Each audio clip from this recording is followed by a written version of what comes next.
एक समय की बात है। मुंबई में एक गरीब औरत मीनू अपने परिवार के साथ रहती थी। मीनू का पति और उसके 2 बच्चे थे।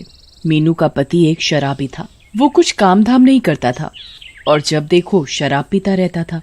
मीनू के पति सोनू के काम न करने के चक्कर में मीनू को घर के काम के साथ साथ बाहर का काम भी करना पड़ता था। मीनू घर का काम भी करती और बाहर कुछ लोगों के घर जाकर झाड़ू पोछा बर्तन धोने का काम करती। मीनू की मेहनत से ही उसके घर में राशन आ पाता था और वो 2 समय का भोजन कर पाते थे। अगर मीनू भी अपने पति सोनू की आस में रहती तो वो और उसके बच्चे भूखे ही मर जाते। मीनू बेचारी दिन रात एक करके काम करती, घर का राशन भी लाती, किराया भी देती और अपने बच्चों गोलू और चुटकी को भी पढ़ाती। मीनू के बच्चे अपनी माँ की मेहनत देखते और उन्हें बहुत परेशानी भी होती कि उनकी माँ इतनी मेहनत करके उन्हें पढ़ा रही है। एक दिन की बात है, मीनू काम करके अपने घर लौटती है। वो हमेशा की तरह देखती है कि उसका पति शराब पीकर घर में धुत पड़ा हुआ है। मीनू ये देखकर गुस्सा हो जाती है। इस आदमी को तो पता नहीं कब समझ में आएगा। मैं तो समझ ही नहीं पा रही ये आदमी है कैसा। जब देखो हर टाइम शराब पीता रहता है। इसे कोई होश ही नहीं है कि इसके 2 बच्चे भी हैं, उनकी पढ़ाई लिखाई और घर का खर्च भी होता है। अरे मुझे तो याद भी नहीं ये आखिरी टाइम कब होश में था। हमेशा धुत ही पड़ा रहता है। ये बात सुनकर मीनू के पति सोनू को गुस्सा आ जाता है। क्या बोल रही है तू पागल औरत? क्या बोल रही है तू मेरे बारे में? तुझे शर्म नहीं है कि तुझे अपने पति से कैसे बात करनी चाहिए? इस औरत में तो बिल्कुल शर्म हया है ही नहीं। जब देखो मुझे उल्टा बोलती रहती है। सोनू अपनी बीवी मीनू के बाल पकड़ता है और उसे मारने लगता है। मैं कितनी मेहनत करूं अकेले। हमारे बच्चे बड़े होते जा रहे हैं, घर के भी कितने खर्चे हैं, बच्चों की पढ़ाई में भी थोड़ा बहुत खर्चा होता है। मैं भला अकेली झाड़ू पोछा करके अपने बच्चों को कितना पढ़ा लूंगी, और एक आप है कुछ काम करने जाते नहीं और जो मैं थोड़े बहुत पैसे कमा के लाती हूँ उसमें से भी आप शराब पी लेते हैं।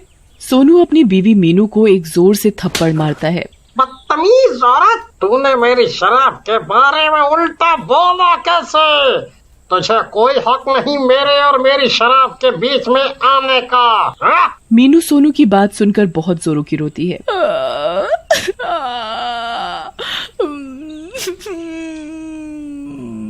और ये सारा दृश्य मीनू और सोनू के बच्चे चुटकी और गोलू चुपचाप एक कोने में खड़े देख रहे होते हैं। बच्चों, मैं तुम्हारी पढ़ाई के लिए दिन रात मेहनत करती हूँ। मैं नहीं चाहती मेरे बच्चे अनपढ़ रहे या बड़े होकर मेरी तरह दुनिया के घरों में झाड़ू पोछा करे। मैं चाहती हूँ तुम पढ़ाई में बहुत मेहनत करो और फर्स्ट आओ। हाँ माँ, हम दोनों आपके काम पर जाने के बाद भी बहुत मेहनत और लगन से पढ़ाई करते हैं। हम दोनों भाई बहन एक दिन बड़े अफसर बनेंगे, आप देखना। हाँ माँ, भैया बिल्कुल ठीक कह रहे हैं।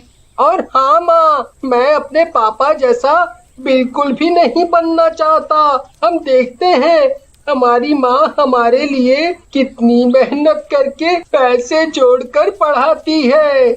ये बात सुनकर मीनू की आंखों में आंसू आ जाते हैं और वो अपने दोनों बच्चों को गले से लगा लेती है और उन्हें बहुत प्यार करती है। देखते ही देखते कुछ दिनों बाद ही मॉनसून का सीजन आ जाता है। आए दिन मुंबई में दिन रात बारिश होती, आंधी तूफान आता। लगातार बारिश होने के कारण मीनू काम पर भी नहीं जा पा रही थी। मुंबई में चारों तरफ पानी भरा हुआ था। मीनू ये देखकर बहुत डर गई थी। आखिर मुंबई में चारों तरफ हाई अलर्ट जो लगा दिया गया था। ये बारिश रुकने का नाम ही नहीं ले रही है। मुझे काम पर भी जाना है। 2-3 दिन से मैं बारिश के चक्कर में काम पर नहीं जा पा रही हूँ। महीने के आखिरी के कुछ दिन बचे हैं। घर में 1 या 2 दिन का राशन बचा हुआ है। अगर ये बारिश ऐसे ही चलती रही और राशन भी खत्म हो गया तो हम क्या खाएंगे? माँ, आप चिंता मत करो, बारिश जल्दी ही थम जाएगी। पर गोलू के बोलने जैसा कुछ भी नहीं हुआ। मुंबई की बारिश थमने का नाम ही नहीं ले रही थी और मेघ और जोर से गरजने लगे और देखते ही देखते मीनू के घर के अंदर पानी घुसने लगा। मीनू बेचारी अपने बच्चों के साथ लगकर घर से लगातार पानी बाहर निकालती। मीनू के दोनों बच्चे भी उसकी मदद करते। देखते ही देखते बारिश नहीं रुकती और मीनू के घर पर जो 2 दिन का राशन था वो भी खत्म हो जाता है। बच्चों, हमारे घर का राशन खत्म हो गया है। हमारे घर में अब खाने के लिए कुछ भी नहीं है। हम अब क्या खाएंगे? माँ, आप रोती क्यों हो? जो आपने हमारी पढ़ाई के पैसे जोड़ कर रखे थे ट्यूशन के, आप उसका राशन ले आओ। कोई नहीं, हम घर पर ही पढ़ाई कर लेंगे और डबल मेहनत करके पढ़ेंगे। आप ट्यूशन वाले पैसे खर्च कर लो। हाँ बेटा, अब हमारे पास एक वही आखिरी तरीका है। मीनू राशन लेने के लिए संदूक खोलती है और देखती है कि वो ट्यूशन वाले पैसे उसके शराबी पति सोनू ने चुरा लिए हैं और वो उनकी भी शराब पी गया है। मीनू ये देख बहुत परेशान हो जाती है और वो बहुत जोर जोर से रोने लगती है। अब मैं क्या करूं? इस आदमी ने तो मेरी जिंदगी खराब कर रखी है। मीनू के रोने की आवाज सुनकर उसके दोनों बच्चे उसके पास भाग कर आते हैं। क्या हुआ माँ, आप इतनी जोर जोर से क्यों रो रही हो? मैंने जो तुम्हारी फीस के पैसे जोड़ कर रखे थे वो भी तुम्हारे शराबी बाप ने चुरा लिए और उनकी शराब पी ली। अब बताओ मैं क्या करूं? मुझे कुछ समझ नहीं आ रहा। हमारे घर में शाम के लिए बिल्कुल भी राशन नहीं है। मीनू भरी बारिश में अपने घर के पास राशन वाली की दुकान पर जाती है। भैया मुझे थोड़े से चावल दे दो। मेरे घर में आज रात खाने के लिए कुछ भी नहीं है। मेरे घर पर 2 छोटे छोटे बच्चे हैं। राशन वाला मीनू की बात सुनकर बोलता है, हाँ, राशन ले जाओ, इसमें रोने की क्या बात है? तुम इतनी जोर जोर से रो क्यों रही हो? भैया मेरे घर पर खाना नहीं है और ना ही मेरे पास आपको देने के लिए पैसे हैं। मुझे थोड़ा सा राशन उधार में दे दो, मेरे बच्चे भूखे हैं। मीनू की ये बात सुनकर राशन वाले को गुस्सा आ जाता है। वो चिल्लाता है, बड़ी पागल औरत, बिना पैसे के भला कौन तुझे राशन देगा? तुझे पता नहीं है मुंबई में अभी कितनी बारिश हो रही है? पीछे से वैसे ही बारिश के कारण माल नहीं आ रहा, सब रेट महंगे हो गए हैं, ऊपर से तू आ गई फ्री में राशन लेने। अरे चल भाग यहाँ से। राशन वाला मीनू के साथ बहुत दुर्व्यवहार करता है। मीनू उसकी दुकान से रोते रोते बारिश में मन बनाती है कि उसे 10 किलोमीटर दूर मुंबई के पानी से भरी गलियों से पैदल चलकर अपनी मालकिन के पास जाना ही पड़ेगा। बेचारी मीनू की आत्मा भी तो एक माँ की थी। वो रोते रोते धीरे धीरे कदम बढ़ाते बढ़ाते बारिश में अपनी मालकिन के घर पहुंच जाती है।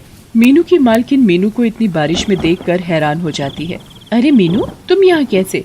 इतनी बारिश हो रही है और तुम इतनी दूर क्या करने आई हो? मीनू रोते रोते अपनी मालकिन को सारी बात बताती है। मीनू की मालकिन को मीनू के पति के ऊपर बहुत गुस्सा आता है। वो मीनू को उसके काम करने के पैसे दे देती है और साथ ही साथ 1 महीने की तनख्वाह फालतू देती है। ये लो मीनू, तुम चिंता मत करो, मुझसे जितनी कोशिश हो सकेगी मैं तुम्हारे लिए उतना करूंगी। तुम रो मत, और अगर आगे भी कोई बात हो तो तुम मुझे बेझिझक बता देना। मीनू अपनी मालकिन का साफ दिल देखकर उनके पैर छूती है। मालकिन, आज अपना होती तो मेरे बच्चे भूखे रह जाते।